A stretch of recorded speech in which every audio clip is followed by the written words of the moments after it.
Bonjour à tous et bienvenue dans ce nouvel enregistrement consacré à une figure incontournable de la période médiévale en philosophie ou de l'Antiquité tardive, à savoir Saint Augustin, que je n'ai plus abordé depuis un certain temps sur cette chaîne. J'ai décidé de me pencher de nouveau sur un texte peu facile d'accès, mais néanmoins essentiel de lui. Il ne s'agira pas des Confessions cette fois-ci, mais de la Cité de Dieu, grand texte de Augustin dont l'influence va être fondamentale sur la suite de l'histoire des idées, comme on va le voir notamment concernant le rapport de l'homme à l'histoire. En effet, lorsque l'on se demande si l'histoire a un sens, on suppose qu'elle a une direction ou un but qui serait le produit d'une raison ou qui peut être interprété par la raison humaine, et bien avant Hegel qui tentera de justifier l'idée de sens de l'histoire en faisant du réel quelque chose de divin et purement rationnel, il y avait Augustin. Mais Augustin, contrairement à Hegel, et c'est important de le souligner, n'a jamais voulu construire un écrit utopique, un écrit où l'homme pourrait en toute raison s'attendre à ce que la volonté de Dieu s'accomplisse sur terre et que l'homme puisse enfin vivre dans un état parfait, un système politique qui serait le résultat d'une longue suite de guerres et de cheminements chaotiques convergeant vers un ordre parfait, paisible et idéal. On va voir qu'il y a tout de même des éléments dans la pensée d'Augustin qui peuvent faire penser à la réflexion de la modernité et à la lecture rationnelle de l'histoire, mais je vais particulièrement insister sur ce qui fait l'originalité et la spécificité de son approche, ce dernier n'étant pas un vil utopiste comme je l'ai signalé. Alors je précise aussi avant de commencer à vous parler de l'ouvrage, de son contexte d'écriture et de son contenu, que je ne vais pas faire un exposé extrêmement long où je vais passer en revue les différents livres, parce que faut savoir que la Cité de Dieu, c'est l'ouvrage le plus développé de toute l'œuvre d'Augustin, c'est immense. Donc je vais en toute humilité me contenter ici de vous donner vraiment les grandes idées, en tout cas certaines des grandes idées qu'on peut retrouver dans cet ouvrage. Donc tout d'abord, un peu de contexte concernant l'écriture de ce livre.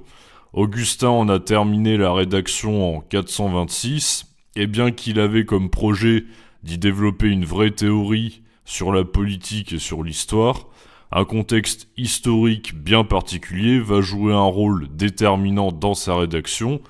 Il va s'agir du fameux sac de Rome qui a eu lieu en 410. Je ne vais pas faire un cours d'histoire, mais je rappelle simplement que les Huns, peuple terrible venu d'Asie, ont poussé dans leur retranchement les Wisigoths, ancien peuple allemand considéré comme barbare, et puisqu'ils n'avaient plus assez d'espace, ils ont pris la décision de se développer dans l'Empire romain. Malheureusement, la cohabitation ne s'est pas très bien déroulée, et les tensions stimulées en permanence entre ces différentes communautés finirent par déboucher sur la mise à sac de la ville de Rome par les Wisigoths, notamment car l'empereur Honorius refusait d'accorder des terres à leur chef Alaric Ier. Il y a des débats entre les historiens pour déterminer à quel point cet événement a été central dans la chute de l'Empire romain, mais il est souvent considéré comme un marqueur historique important, symbolisant la fin d'une époque et le début d'une nouvelle ère, à savoir celle de la période médiévale. Et d'ailleurs, Augustin, comme je le rappelais, c'est bien un auteur de l'Antiquité tardive et qu'on considère comme le premier grand penseur de la période médiévale en philosophie aussi. Donc, il est au cœur de ces événements. Dans cette perspective, Augustin, qui a une formation équivalente à celle d'un avocat pour rappel, est bien embêté, car le peuple romain s'était justement converti au christianisme. De fait, le christianisme ne serait peut-être pas la bonne religion, car Dieu n'intervient nullement dans le cours des événements historiques pour protéger les siens. Il permet que des païens barbares s'en prennent aux chrétiens et triomphent. C'est un peu fort ça quand même. Bon, Augustin va donc montrer que si l'histoire possède un sens, il n'est peut-être pas si évident que cela de le trouver, mais qu'il n'y a pas de raison de renoncer à voir l'histoire comme le lieu où les desseins divins se déploient. La réflexion théologique permettant de donner une grille de lecture pour comprendre les événements traversés par l'humanité. Contrairement aux Grecs de l'Antiquité, la tradition médiévale à laquelle appartient Augustin considère qu'il y a un début au temps et que le monde engendré par Dieu, d'un point de vue temporel, n'est pas éternel. Le péché originel d'Adam et Ève appartient à un temps antérieur à l'histoire des hommes, celle-ci ne commençant véritablement qu'après. Lors de la chute du paradis, précisément lorsqu'ils furent chassés par Dieu, le temps correspondant à l'histoire des hommes est donc le temps correspondant au développement des événements humains où Dieu sélectionne ceux qui seront amenés à gouverner avec lui dans les cieux, l'homme devant alors se montrer de nouveau digne du salut divin. La providence divine s'exerce alors de manière cachée dans le cours des événements historiques qui portent en eux un sens que seule une interprétation basée sur la connaissance de la parole divine peut dévoiler. La fin du temps historique serait donc par opposition, bien évidemment, la fin du monde ou Armageddon. On peut donc d'ores et déjà dire que pour Augustin, l'histoire a un sens, ou tout du moins une signification morale, puisqu'elle est l'occasion pour les hommes de reconquérir le salut divin qu'ils ont perdu à cause du péché originel. Histoire qui existe précisément parce qu'elle a bien un début, lié à une cause première qui serait le péché originel, et donc une fin qui serait le moment du jugement dernier. La fin de l'histoire serait donc la fin de l'histoire des hommes, et donc le moment de faire le bilan de ce qui a été accompli durant cette période et attribuer la grâce divine à ceux qui l'ont réellement mérité. Ainsi, Augustin ne propose pas de rendre compte du sens de l'histoire de façon causale et mécaniste, pourrait-on dire, tel événement a eu lieu à cause de tel autre événement, car la venue d'un événement, par définition, a quelque chose d'imprévisible et d'inattendu, et il prend davantage de sens lorsqu'on le comprend à partir d'une volonté divine, à partir d'un projet divin qui servirait de fil conducteur pour rendre compte du développement de l'histoire. D'après Augustin, Dieu orienterait le devenir historique de l'humanité afin de faire disparaître le paganisme et permettre progressivement le triomphe de la religion chrétienne face aux autres religions. Je cite Augustin au livre 5, chapitre 11 de la Cité de Dieu. « Les empires de la terre, leur domination et leur servitude ne peuvent rester étrangers aux lois de la Providence. » Fin de citation. Autrement dit, si les hommes pouvaient mépriser Dieu, agir comme bon leur semble, vénérer de fausses idoles, se montrer aussi égoïstes et immoraux qu'ils le souhaitent, sans qu'il n'y ait jamais de conséquences, alors la puissance et même l'existence de Dieu, en tant qu'être suprême, serait remise en cause.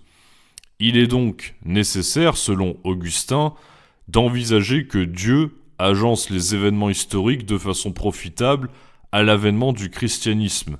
C'est pour cela que Augustin prend l'exemple de l'empereur Constantin et rend compte de son succès par le fait qu'il ait été le premier empereur romain à délaisser le paganisme pour le christianisme. Sa conversion non seulement prouverait que le paganisme soit amené à perdre de son influence face au christianisme, puisque les choix de l'empereur de la plus grande puissance d'une époque ont forcément c'est forcément un choix déterminant sur les pratiques et les mœurs par la suite du reste des peuples, mais surtout son succès prouve que cela est conforme à la volonté divine. D'accord, mais comment expliquer que Dieu ait ensuite permis le sac de Rome et que l'empire romain ne reste pas l'empire puissant et influent que l'on a connu dans ce cas? Est-ce que Augustin, en tant que croyant, n'est pas tout simplement tenté de prendre les événements historiques qu'il arrange pour essayer de faire coller cela avec la prétendue volonté de Dieu alors que d'autres événements semblent aussi bien indiquer le contraire. Eh bien, face à cet éventuel reproche, Augustin va s'en sortir grâce à un autre argument qui va lui servir à réaffirmer que même la disparition d'une cité dont les mœurs sont chrétiennes s'inscrivent toujours dans le plan d'ensemble prévu par Dieu. Donc il va réaffirmer le fait que la volonté de Dieu commande l'histoire. Et pour cela, Augustin va faire une distinction clé sur laquelle je vais me pencher pour qu'on comprenne bien sa théorie. Il s'agit de la distinction entre la cité de Dieu et la cité terrestre. Cette distinction, nous la retrouvons au livre 14, chapitre 28, dans ce bel extrait que je vais lire à présent. « Deux amours ont donc bâti deux cités. L'amour de soi jusqu'au mépris de Dieu, la cité de la terre. L'amour de Dieu jusqu'au mépris de soi, la cité de Dieu. L'une se glorifie en soi et l'autre dans le Seigneur. L'une demande sa gloire aux hommes, l'autre met sa gloire la plus chère en Dieu, témoin de sa conscience. L'un, dans l'orgueil de sa gloire, marche la tête haute. L'autre dit à son Dieu, « Tu es ma gloire et c'est toi qui élèves ma tête. » Celle-là, dans ses chefs, dans ses victoires sur les autres nations qu'elle dompte, se laisse dominer par sa passion de dominer. Celle-ci nous représente ses citoyens unis dans la charité, serviteurs mutuels, les uns des autres, gouvernants tutélaires, sujets obéissants. Celle-là, dans ses princes, aime sa propre force. Celle-ci dit à son Dieu, « Seigneur, mon unique force, je t'aimerai. » Fin de citation. Ici, Augustin rappelle à quel point l'amour que les hommes ont d'eux-mêmes ne peut de toute façon pas donner lieu au même type de construction que l'amour de Dieu et que le destin qui s'ensuit n'est donc en toute logique pas le même. Et par ailleurs, on constate bien qu'il y aurait une cité qui justement pense qu'elle tire sa propre force d'elle-même et la vénère, alors que l'autre au contraire dit que sa seule force c'est Dieu, et donc forcément celle-ci, eh bien ça peut pas être une cité très puissante où justement il y en a quelques-uns qui ont la grosse tête, évidemment. Donc ça peut pas être une cité humaine avec son lot d'imperfections que cela comporte. La cité terrestre est donc une cité correspondant au gouvernement des hommes imparfaits depuis le péché originel et qui devrait prendre modèle sur la cité de Dieu en tant qu'idéal régulateur. Dans la cité terrestre, les hommes sont animés par la concupiscence et désirent des choses matérielles et périssables. Leur amour d'eux-mêmes se fait jusqu'au mépris de Dieu. Or, la cité romaine n'était là tout simplement que pour un temps. Ça n'était pas la cité de Dieu. Elle appartient aux créations humaines, et même si Dieu a favorisé un temps le développement de son influence, car il a vu que cela était profitable au christianisme, il a jugé que cela n'avait pas à durer indéfiniment, celle-ci n'étant pas de toute façon une cité parfaite et éternelle qui serait la sienne, celle où Dieu est réellement et profondément aimé des hommes. À l'inverse, la cité de Dieu est une cité céleste, fondée sur l'amour de Dieu et réservée aux âmes réellement justes dont l'amour de Dieu va jusqu'au mépris de soi. Si l'homme n'a pas assez d'amour pour Dieu dans son cœur, s'il n'a pas assez de mépris pour lui, et s'il s'aime avant toute chose avant d'aimer Dieu, il est bien évident que c'est à une cité régie par des valeurs terrestres périssables qu'il appartient. La cité de Dieu n'existe pas dans l'histoire des hommes, elle est un idéal vers lequel toute constitution politique devrait essayer de tendre, mais sans jamais y parvenir à cause du péché originel et de l'imperfection de ce monde où règne l'influence du malin. Augustin nous dit donc bien que les empires fidèles à la religion chrétienne doivent nécessairement périr pour que les élus de Dieu puissent régner à ses côtés dans le royaume céleste, où seuls peuvent régner la vraie paix et la vraie justice.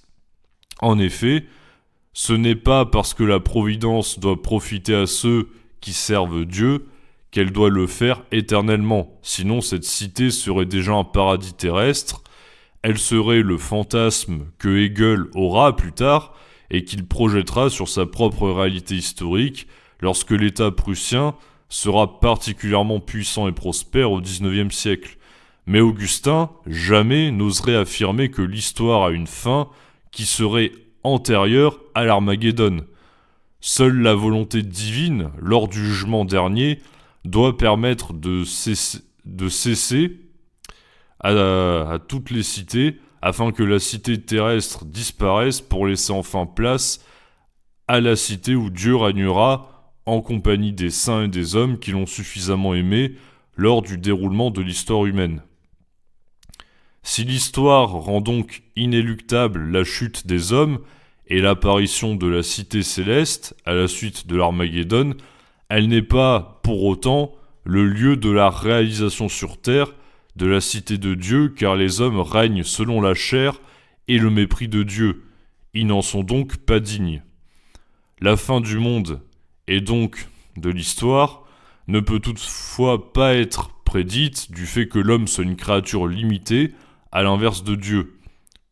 Augustin est donc bien un précurseur concernant une lecture rationnelle de la réalité historique.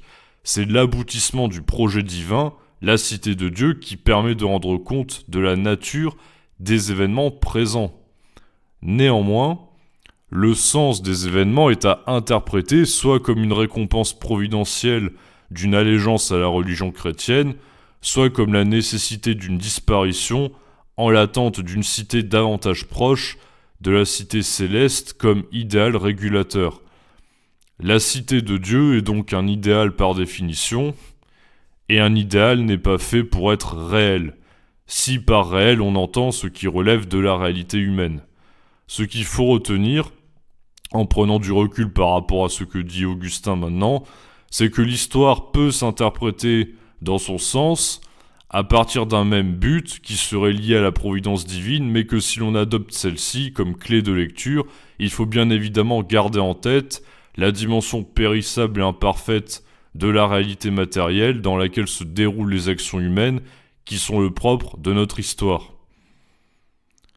Je vous remercie de m'avoir écouté, j'espère que ça vous aura intéressé et je vous dis à très bientôt pour un nouvel enregistrement qui portera sans doute sur une autre grande figure de la période médiévale. À la prochaine fois!